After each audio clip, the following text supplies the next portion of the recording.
Welcome to The Explainer. Let's jump right in, shall we? Today, we're going on a bit of an investigative journey. We're going to start at a hyperlocal, totally ordinary-looking factory right here in the US, and we're going to trace its operations all the way outward to a massive global economic crisis. Because if you really want to understand how the modern world works, honestly, there is no better way than following the physical movement of a single everyday product. So how does a distant conflict actually change the price of a simple bandage? Think about that for a second. We grab these things at the pharmacy or the doctor's office, and we literally don't give them a second thought. But behind that incredibly cheap, completely mundane item is a hidden logistical journey that spans the entire globe. And right now, well, that journey is under serious threat. Part 1. The cost of a bandage. Let's look at Gentell's operations. Okay, let's dive into this. Imagine a warehouse in Bristol, Pennsylvania. This is the main distribution center for Gentell. They supply critical medical supplies to roughly 5,000 U.S. nursing homes and long-term care facilities. We're talking 1,000 employees, annual revenues around $270 million, and they are likely the only company producing these specific types of medical dressings in North America. But here is the visceral reality of their factory floor right now. Before all these recent disruptions, producing a standard medical dressing cost them 35 cents. Today, it's 50 cents. Now, on a single unit, 15 cents might not seem like a big deal to you or me, right? But when you're manufacturing millions of these things, a jump from 35 to 50 cents, that is an absolute earthquake for your business model. David Nazio, the CEO of Gentell, really hits the nail on the head regarding this corporate struggle. He actually started the company way back in 1994, and right now they're facing a staggering 24% baseline increase just to manufacture the exact same product they've been making for decades. So, the obvious question is, why? Part 2. The supply chain shock. Let's peel back the layers and see exactly what's causing this delay. Turns out, a single bandage requires a massive, incredibly complex global collaboration. Gentell doesn't just buy cotton from a farm down the street. They source raw materials from 18 different countries before those components ever even reach one of their 6 manufacturing facilities. We're talking China, New Zealand, India, France, Brazil, Paraguay, Slovenia. The list goes on. And when you rely on that many distinct points on the globe, you are entirely dependent on global stability. A hiccup in literally any of these countries or the shipping routes between them slams right into the assembly line in Pennsylvania. Now, what's really interesting about this is the absolutely staggering jump in ocean shipping. Just getting a container of specialized honey-infused dressings, and yeah, apparently we cross oceans just for honey-infused bandages, which is wild, on a ship from New Zealand to California used to cost about $2,000 before the current disruptions.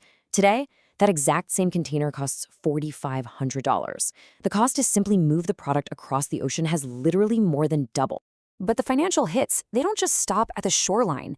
It's a brutal, compounding domino effect. It's not just the raw materials going up by a quarter. It's not just ocean shipping doubling. Once that product hits California, it's got to be put on a truck. And trucking costs have completely soared because drivers are facing astronomical diesel prices. Over the past year, the average cost of diesel in the U.S. shot up by over 50%, hitting over $5.90 a gallon in Pennsylvania at the time of our source report. Basically, Gentell is getting hit simultaneously from absolutely all angles.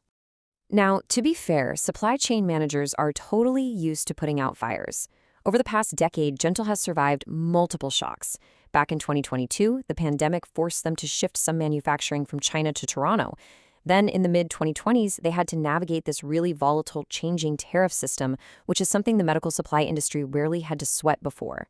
But while they survived those hurdles, the present crisis is a uniquely compounding shock, and it's all stemming from one very specific place. Part 3.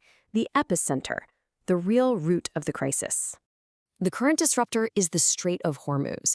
As our source material outlines, the ongoing Iran war has turned this absolutely critical global shipping choke point into a massive logjam. The effective closure of the strait is slowing shipments down drastically. For Gentell, this means containers coming out of China are being delayed by several weeks. But even more critically, the geopolitical instability in this region causes immediate, massive shockwaves in the global energy market. So the crucial point is how a distant conflict over oil directly chokes a medical manufacturer's production line right here in the U.S. Think about Gentell's dependencies. When oil prices rise, their delivery vehicles obviously cost way more to fuel. The packaging they put their products in, that relies heavily on petrochemicals, and the actual medical products themselves contain petroleum derivatives. Oil isn't just the gas in your car. It's this invisible foundational ingredient in modern manufacturing. Part 4. Beyond medical supplies. Let's look at the impacts on the broader global economy. Because Gentell is definitely not alone in this. We're seeing massive 25% hits across vastly diverse industries, all scrambling for materials. You've got farmers struggling to get fertilizers, airlines paying huge premiums for jet fuel, consumer goods companies facing shortages of aluminum for their packaging, and even massive tech companies struggling to source helium to manufacture semiconductors. It is a true cross-sector crisis. And to really raise the stakes here, let's just look at one of those affected industries, agriculture. A disruption in fertilizer production isn't just a headache for corporate, right? It's a full-blown global food security issue. As our source notes, nitrogen fertilizer, like the urea being produced and shipped globally, literally feeds about half of the world's population. So, if these shipping bottlenecks and petroleum price hikes persist, the downstream effect is higher food prices at your local grocery store. 6,000. Think about that number. That is the sheer volume of everyday consumer products that secretly rely on the byproducts of oil and gas. So when the Strait of Hormuz is compromised, the cost to create the baseline ingredients for all 6,000 of those products goes straight up. And this brilliantly illustrates that we aren't just talking about heavy industry here. We're talking about the keyboard you might literally be typing on right now, the synthetic fibers in your exercise leggings, and yes, even the crayons your kids are using in school. Because energy and chemical inputs go up immediately when oil is threatened, the manufacturers of these totally relatable everyday items feel the exact same squeeze as a medical supply company.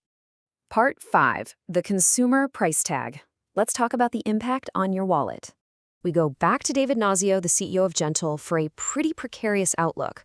When he was asked how much more prices could go up if the conflict stretches on, he admitted it entirely depends on oil. You see, the chemical businesses supplying him see their input costs rise instantly, but it takes time for those businesses, and businesses like Gentell, to catch up on pricing. They try to negotiate to protect themselves, but eventually the dam breaks. Let's move to and see how this builds step by step right into consumer inflation. Step 1, raw material costs surge at the source. Step 2, manufacturers like Gentell, who actually make products under the labels of other big companies, are forced to pass those costs up to the major labels. And step 3, those major labels, they're definitely not going to just eat that loss. They pass those costs directly down to you, the consumer.